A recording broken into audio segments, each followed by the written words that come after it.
Welcome back to LarryB YouTube channel. Today's class I get to learn how to make this beautiful overlap BATWING sleeve dress. It's a very simple tutorial. It has a strap inside and it can be styled anyhow you want. If this is something you like to learn, kindly stay tuned till the end of this tutorial. Thank you.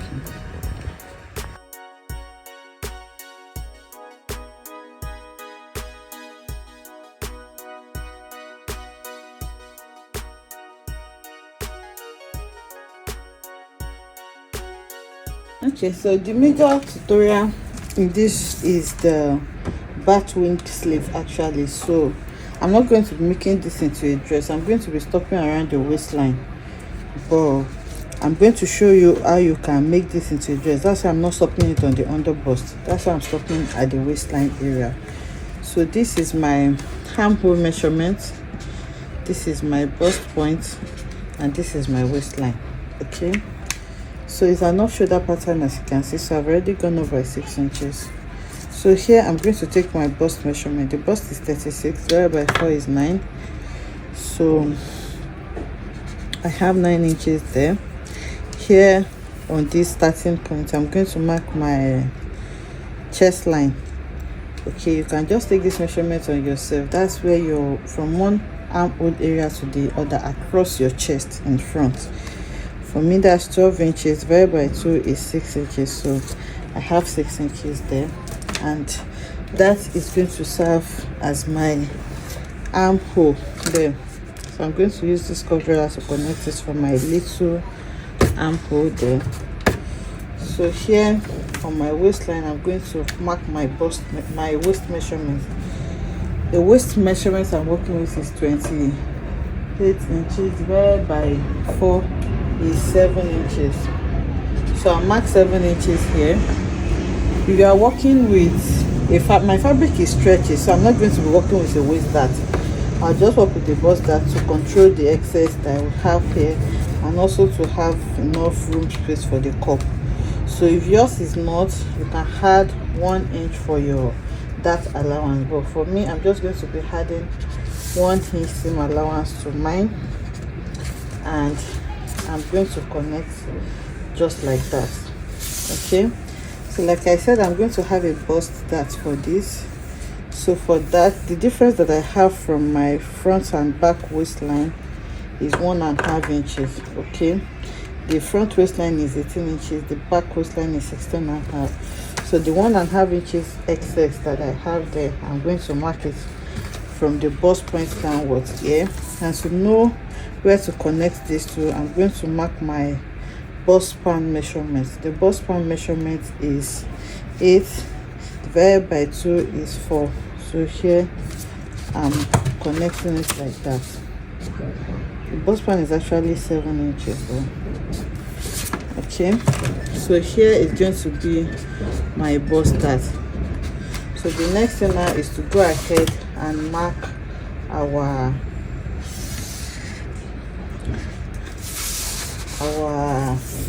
back as well. For the neckline, you can leave your neckline as it is, or you can just go a little bit lower, excuse me, if you want, and then you connect it to where your armhole joins, which is here.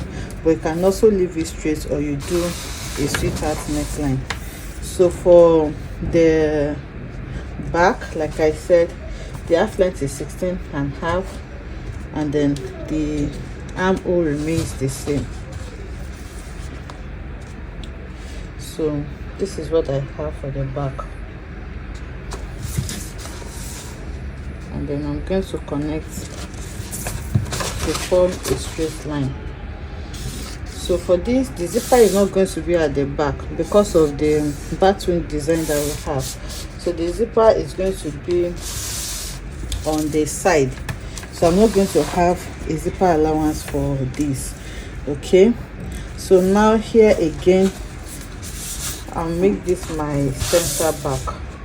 So I'll just make this into a straight line, and then I'm going to be taking my measurement from there. I hope my camera is capturing that part as well. So from here, I'm going to take my bust measurement, which is 9 inches plus 1 inch allowance, Here I'm going to take my waist measurements as well.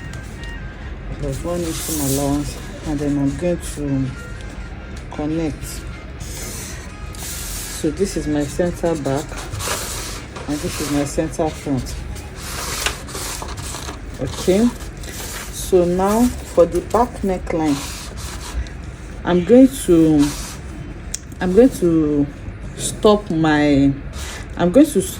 this is going to be my depth for the back. I don't know if you understand. I'm not going to be working with this, so it's not going to have an armhole.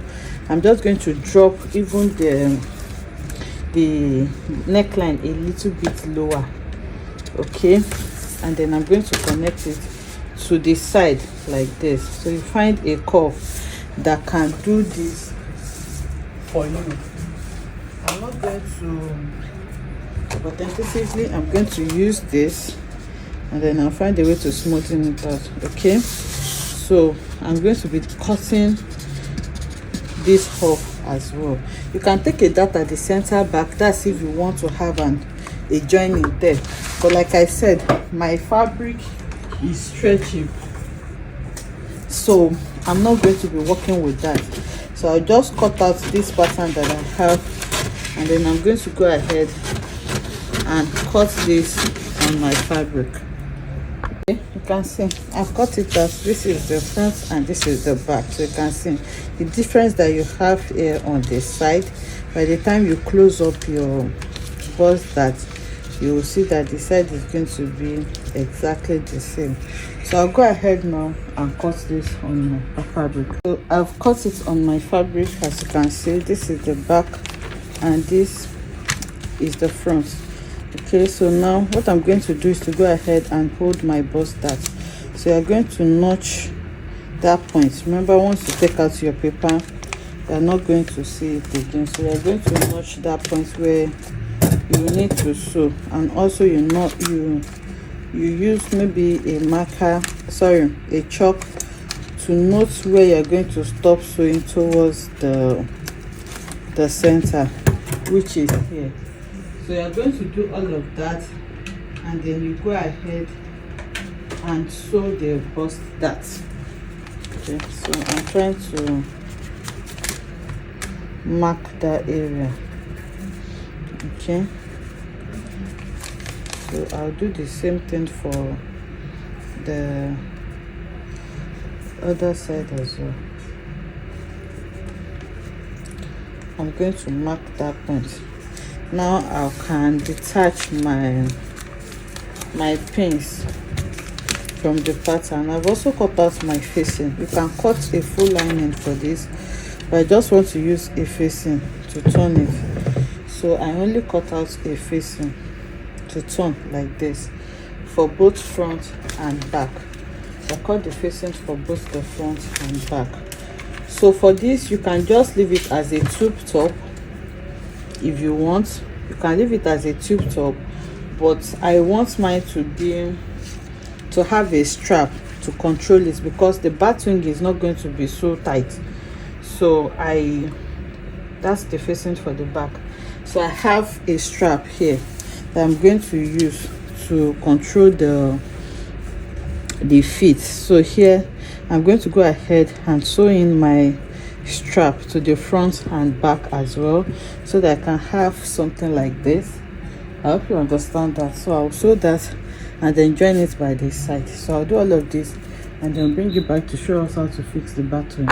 Okay, so I've gone ahead to sew it, and this is what it looks like. I hope you can see it. You can see this is my bust that I took here. So you just need to iron it, and then you're going to place a zipper by the side. I just sew it close tentatively. So this is what it looks like on the back. This is the strap. Like I said, the strap is not compulsory. You can just leave it as a tube like this. Once you use your measurements, it's going to fit, but the strap is just there for control. So now, if this is a dress, remember we stopped this on the waistline. This is just going to extend to wherever it is you want it to be. Now the next thing to do is to create the batwing sleeve. So the batwing sleeve is going to start from the underbust area. Okay, so if you want this to have like an half length, you're just going to stop it at the under bust, then you join the skirt part to it. But because I want to show you, if you're working with a gown, how to join the batwing sleeve without having to cut and half length, that's why I decided to extend it to the waistline like this.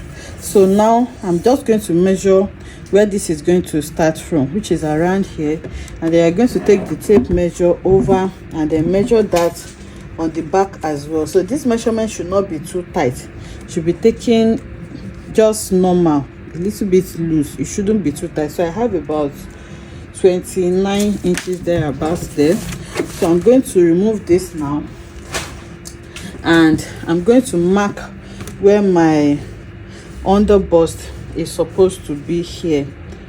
Okay, so I'm going to mark that, and then I'm going to go ahead and cut the fabric for the batwing. So here, remember we went off by I think 6 inches, which should be here. My under bust is 14 inches, so I have 14 inches here. I'm using a white chalk because I don't want this to be too, I don't want the chalk mark to be too obvious there. So I have 2.5 inches away from the hemline. So I'm going to mark that all round, and then you turn it to the back as well.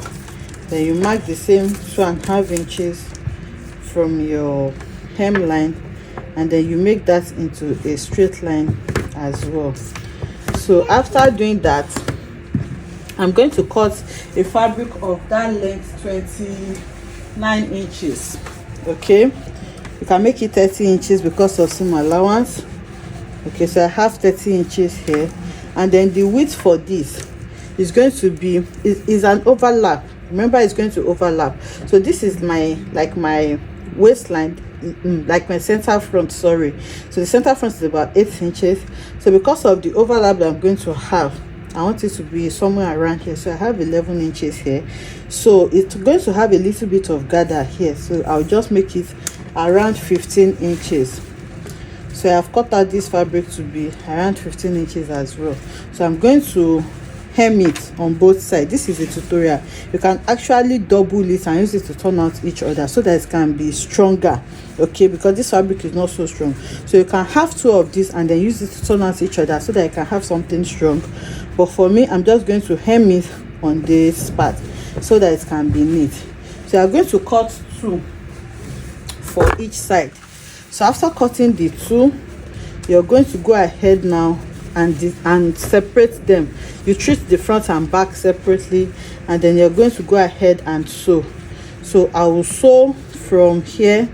Okay, I'll gather. You note where you want your sewing to stop. Maybe I should use a colored chalk.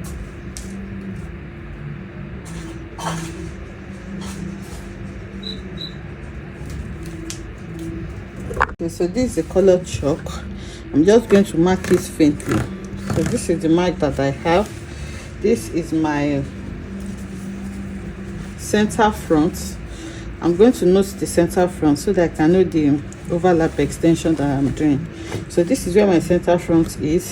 So I want it to overlap like maybe 2.5 inches thereabouts. So which is going to be here. So now you're going to go ahead and sew like this so that by the time you sew it and flip to this to the back, it's going to be neat. I hope you understand what I'm saying. So now when you start sewing from here, the excess that you have when you get to the side here, you're just going to pleat it a little bit. So after sewing that part, I'm not going to be gathering from the center, I'm going to gather it towards the side. So for the other one as well, you're going to start sewing. That is going to overlap from here as well. So you're going to start sewing. Your overlap is up to you and what you want. So you're going to place this like this as well, and then sew and gather the rest so that by the time you flip it, this is what you're going to have. I hope you understand that. So now I'll take it to the sewing machine and sew the front first and bring it back to show us how to sew the back. So you can see I've gone ahead to sew it, and then it overlaps on each other. So this is for the front. So you just move to the back and then you mark it. I've already marked it out with white chalk, so I'm just going to make it obvious. So now this part that we have here, we're going to sew it to the back like this, just the same way we did for the front, and then we'll do the same for the other side as well. It's going to overlap just like the front did. I'm going to sew it and bring it back to show. So I've gone ahead to sew it, and this is what we have. You can see, so the strap is just underneath it like this to make it a little bit firm, and then this is what the neckline is going to look like. So when you wear it, you can style it to open up more or less depending on what you want. This is the front, and this is what it looks like on the back. So now, assuming it's a dress, here we'll have the rest of her dress. I'm just going to wrap the remaining fabric around it so that it can look like a dress. I'll take it to the mannequin now so that we can see what it looks like. So this is what it looks like. You can see the strap is just inside like this, and like I said, it's not compulsory, and you can make this as you want. You can bring it down to form what you see. This is another design you can form with it, so you can style it anyhow you want. And like I said, I just wrapped the rest of the fabric around it so that you can see what it looks like as a full long gown. So this is what the back looks like as well. You can see this is what it looks like on the back. The back can be styled anyhow you want as well. And this is the side, so you just make sure to put your zipper somewhere on this side, and then you serge all these rough edges so that it can be neat. So this is what we have here, and this is what the front looks like. I hope you enjoyed making this tutorial with you. If you enjoyed it, let us know in the comment section. Like, comment, and subscribe to our channel, and I'll see you in the next time. Bye.